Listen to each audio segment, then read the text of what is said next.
নাহমাদুহু ওয়া নুসাল্লি আলা রাসূলিহিল কারীম আম্মা বাদ আউযু বিল্লাহি মিনাশ শাইতানির রাজিম বিসমিল্লাহির রহমানির রহিম। বন্ধুগণ, আমি সাধক মোস্তাক মনির, বাংলাদেশ। আমি আজকে আপনাদের সম্মুখে একটি অতীন্দ্রিয় সত্তা সম্পর্কে আলোচনা করব এবং এটি অত্যন্ত একটু জটিল একটি বিষয়। আশা করি আপনারা যদি অত্যন্ত মনোযোগ সহকারে বিষয়টি আপনি শোনেন, তাহলে হয়তো এর থেকে অনেক জটিল কিছু তথ্য উপাত্ত আপনারা লাভ করতে পারবেন। তাহলে আসুন বিষয়টি শুরু করা যাক। আমাদের আলোচ্য বিষয় হলো মাইন্ড বা মন বা মনোবিজ্ঞান। আমরা আশরাফুল মাখলুকাত, সৃষ্টির সর্বশ্রেষ্ঠ জীব, এবং পৃথিবীতে অন্যান্য জীবের তুলনায় আমরা অনেক অনেক বেশি গুণাবলীর অধিকারী, এবং এই সমস্ত গুণাবলীর আমাদের মধ্যে অতিরিক্ত গুণাবলী আছে বলেই আমরা আশরাফুল মাখলুকাত। তাহলে আসুন অন্যান্য জীবের সাথে আমাদের পার্থক্য এবং আমাদের মধ্যে যে অতীন্দ্রিয় সত্তা রয়েছে এবং আরও যে কিছু সত্তা রয়েছে সম্পর্কে আমরা বিস্তারিত আলোচনা করব।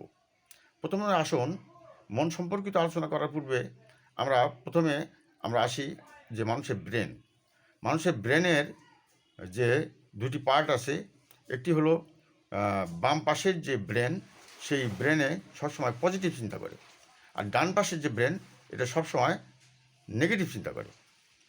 এবং এই পজিটিভ এবং নেগেটিভ যে চিন্তা, এই চিন্তার ভিতরে একটা সংঘর্ষ হয়, এবং আমাদের যে বিবেক নামক যে সত্তা আছে, সেই সত্তার মাধ্যমে আমাদের সেই খারাপ এবং আমাদের যে সেই ত্রুটিপূর্ণ যে কুরিপুগুলোকে এবং খারাপ চিন্তাগুলোকে, আমাদের ডান পাশের থেকে যে ব্রেনের থেকে যে সমস্ত খারাপ চিন্তা চেতনার উদ্ভব ঘটে, এগুলোকে বিতাড়িত করে আমাদের যে বিবেক নামক সত্তা আছে, সেটা আমাদের যে ব্রেনের যে বাম সাইডে যে পজিটিভ চিন্তা করে সেটাকে জাগ্রত করে দেয় এবং সেটাকে শক্তিকে বৃদ্ধি করে দেয়, যার জন্য আমরা ভালো কাজের দিকে আমরা ধাবিত হই, ভালো চিন্তা আমরা করি। এটা হলো ব্রেনের কাজ। ব্রেন আমাদেরকে নির্দেশ করে, সেই অনুযায়ী আমরা চলি।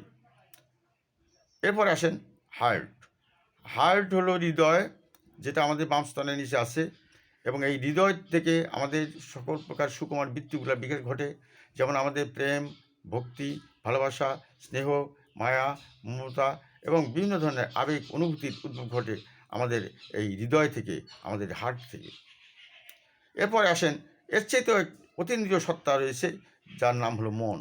এবং এই মন নিয়ে একটি মনোবিজ্ঞান নামক একটি শাস্ত্র তৈরি করা হয়েছে, যাকে বলা হয় মনোবিজ্ঞান।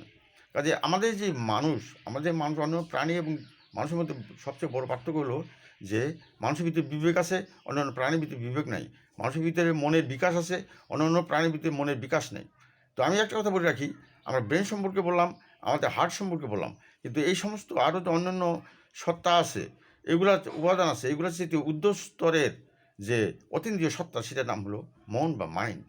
এবং এই মন এবং মাইন্ডের উপরে একটি বিজ্ঞান শাস্ত্র রয়েছে, যাকে মনোবিজ্ঞান বলা হয়। কাজে এই মনকে আমরা অবহেলা করতে পারি না।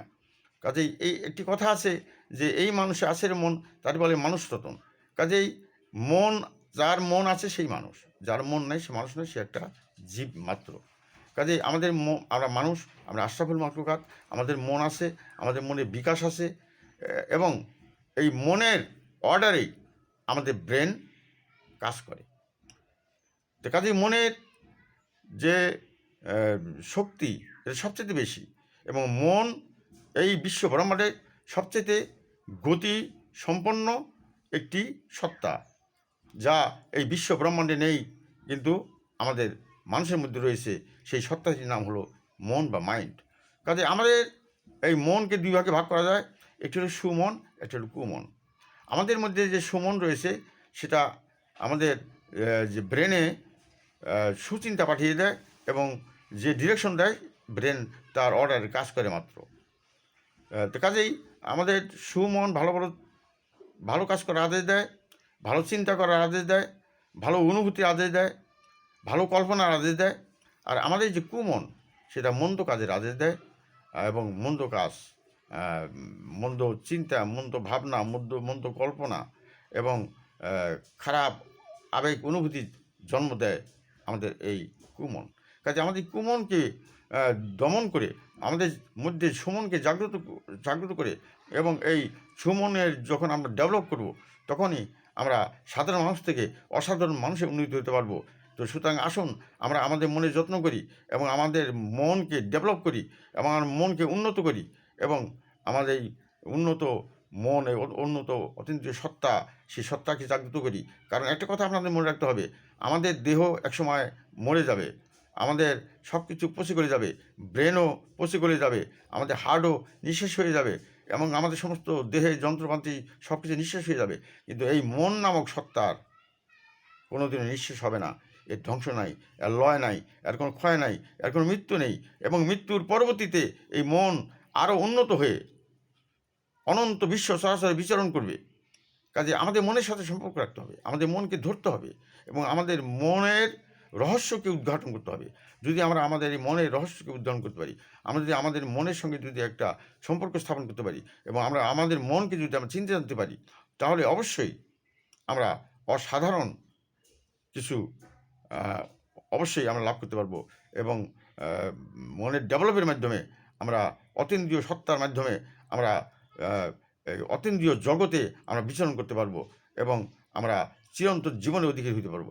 সুতরাং আমাদের এই মন নামক যে অতীন্দ্রিয় সত্তা, এটা সম্পর্কে আমাদের গভীর জ্ঞান আহরণ করতে হবে এবং যদি আমরা আমাদের মনকে আমরা কন্ট্রোল করতে পারি এবং আমরা আমাদের এই মনকে যদি আমরা জাগ্রত করতে পারি, এই মনকে যদি আমরা উন্নত করতে পারি, আমাদের এই মনকে যদি বিকশিত করতে পারি এবং ডেভেলপ করতে পারি, তাহলে আমরা অনন্ত আনন্দময় জীবনের অধিকারী হব। সে প্রত্যাশা রেখে আমি আমার বক্তব্য এখানেই পরিসমাপ্তি টানছি। ও আখেরে দাওয়ানা আনিল হামদুলিল্লাহ রাব্বুল আলামিন। আসসালামু আলাইকুম ওয়া রাহমাতুল্লাহি ওয়া বারাকাতুহু।